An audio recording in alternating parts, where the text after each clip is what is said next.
So, I'm not the most political guy out in these streets, but I think I can say that our nation has seen way better days in the past. Now, according to my channel's demographics chart, a small proportion of my viewers are not Zambian. So, for my non-Mahale drinking people, pay close attention as I break down the past 5 years for you. 2011 to 2014, a man by the name of Michael Chilufya Sata was my country's 5th Republican president. In late 2014, he got sickly and after battling his slow-rising illness, unfortunately passed away.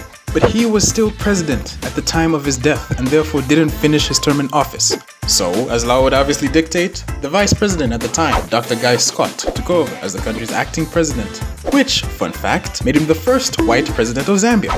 Come January 2015, a presidential by-election was held to determine who would serve out the rest of the late President Sata's term in office. And of the Patriotic Front political party, better known as PF, the gig went to a man named Edgar Chagwa Lungu, a law graduate who served under the late Sata as Minister of Justice and Defense. After serving the rest of the late President Sata's term in office, President Lungu ran for that high seat of power himself under the same PF party. No! We don't play that song anymore.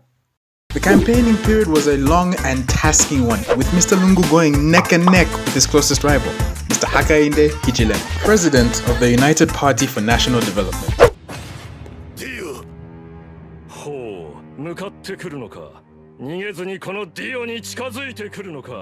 せっかく祖父のジョセフが私のザワールドの正体を試験終了チャイム直前まで問題を解いている受験生のような必死こいた気分で教えてくれたというのに近づかなきゃてめえをぶちのめせないんでなほほうでは十分近づくがよい Ah, man. HH had ran for office before in the past, but with no success. And in despite of how strong his campaign was that year, he was unable to pass Mr. Lungu's poll numbers, subsequently making Mr. Edgar Chagwa Lungu the 6th Republican president of my country, Zambia.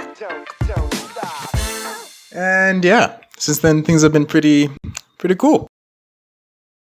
Okay, not quite. You see, Zed was different back in the day. 2015 Zambia was like a merry-go-round, and 2020 Zambia is like a merry-go-round set on fire. It's like someone just said, hey, 2019 was a bad economic year, but it can't possibly get worse, right?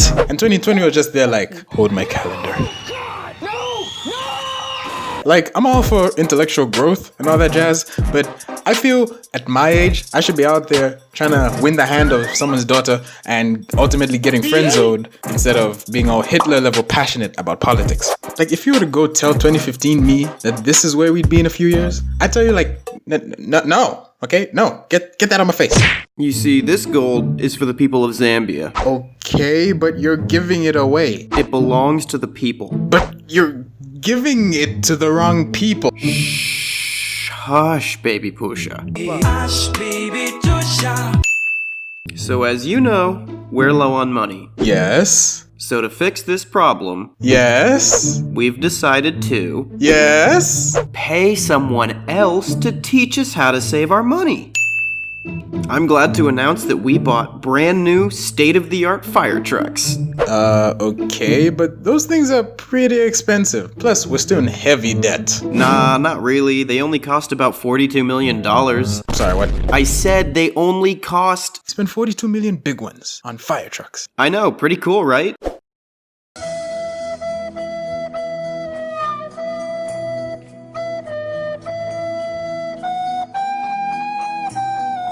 That's not even the bulk of it. I've barely touched the tip of the iceberg's tip, my guy. A peaceful protest was scheduled to happen on the 22nd of this month for the people to really air out their grievances in a healthy, diplomatic manner, you know? And the two youths who went to inform the police about this, because like I said, diplomacy, they were arrested. They were arrested for following the law. You know what? I'm probably making a big deal out of this. I'm sure at this point, even the people in power are working for the good of our society. Malembe, I want to urge the cameraman, I don't know if it's what's the name, whatever the name is. I want to urge Biflo and his team that can you desist from bringing the name of the country, the name of government into disrepute and this is stupidity at its highest level. Oh my god, okay. But the president must have at least heard about this, and I'm sure he's working tirelessly to ensure that justice is.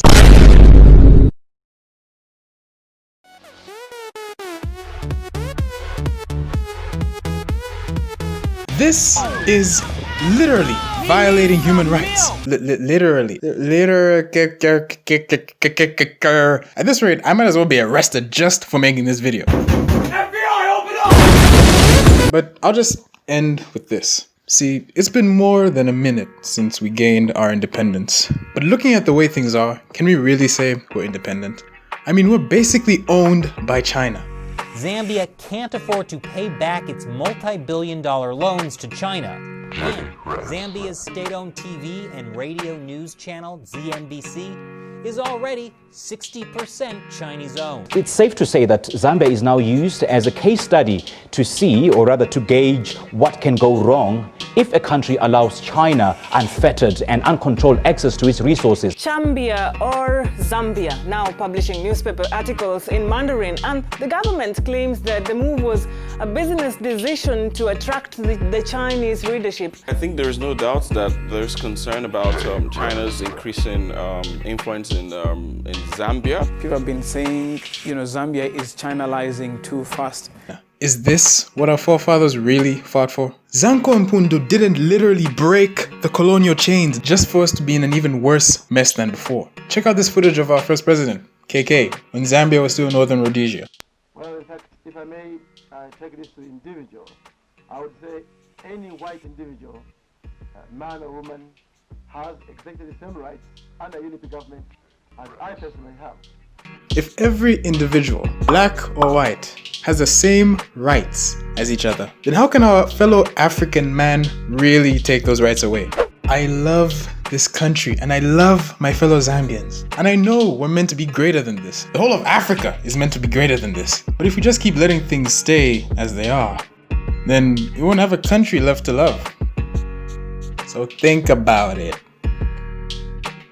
Major thanks to AZ for collabing with me and lending me his voice on this. And I just so happen to have done a video with him on his channel. So you should definitely sub to him and check that out. Well, see you in the next one. Know your rights as a people. Tooth Fairy says bye.